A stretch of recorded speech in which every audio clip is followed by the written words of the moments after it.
pinasok ko ang ating larangan ng kultura na pinagmulan ng aking karangalan at pangalan na hindi basta-basta pwedeng tapakan ng kahit na sino magusto sa aking magparasa. Ito ang buhay na pinasok ko ang ating larangan ng kultura na pinagmulan ng aking karangalan at pangalan na hindi basta-basta pwedeng tapakan ng kahit na sino magusto sa aking magparasa. Halos masakit ang tita sa kakasulat ng kanta, pinaghusayan ng mga letra gaya ng obra kong pinta at humugol din ng oras tulad ng presong nasa rehas, naging aktibo sa paggawa sa pagiging patas at parehas. Nabuo sa aking saloobin ang nag-iisang mitiin na balang araw kilala ni mga sinulat kong awitin na hindi pwedeng agawin at hindi pwedeng harangin. Hindi to patimpalak na kayang-kaya mong dayain. Ang panulat, papel at utak na pinalawak na tangis ang data ay mikropono na aking hawak. Pagkat mikropono ay gagamitin upang ubusin ang mga nagtatangkang sumira sa aking layunin. Dahil ako ay umaasa sa pag-asang makamit, kahit ito'y ilang taon na rin sa akin pinagkait, ay hindi lilisan sa mundong nilalakbay. Isa ka sa maganda pag ako ay nagtagumpay. Ito ang buhay na pinasok ko ang ating larangan ng kultura na pinagmulan ng aking karangalan at pangalan na hindi basta-basta pwedeng tapakan ng kahit na sino magusto sa aking magparasa. Ito ang buhay na pinasok ko ang ating larangan ng kultura na pinagmulan ng aking karangalan at pangalan na hindi basta-basta pwedeng tapakan ng kahit na sino magusto sa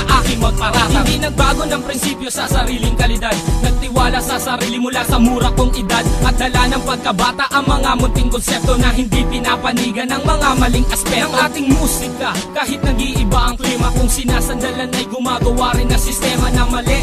Ang tema ay hindi dapat parisan, nagtiyaga ko magsulat kahit ako'y pinapawisan. Ang puhunan ko dito ay pawis, pagod at dugo na sa hangaring mata mo. Hindi ako uuwing bigo pagkat ang dila ko ang panahon na rin ang siyang humasa na kayang-kaya sumabay sa kahit sinong dalubhas. Naging bihasa sa paggamit habang sa mic ako'y kumapit. Halika muna at lumapit at sumabay sa aking awit. Hindi ito klase ng lyrics na kaya mong tawanan at hindi ako yung tipo na kaya mong tapakan. Ito ang buhay na pinasok ko ang ating larangan ng kultura na pinagmulan ng aking karangalan at pangalan na hindi basta-basta pwedeng tapakan ng kahit na sino magusto sa aking magparasa. Ito ang buhay na pinasok ko ang ating larangan ng kultura na pinagmulan ng aking karangalan at pangalan na hindi basta-basta pwedeng tapakan ng kahit na sino magusto sa aking magparasa.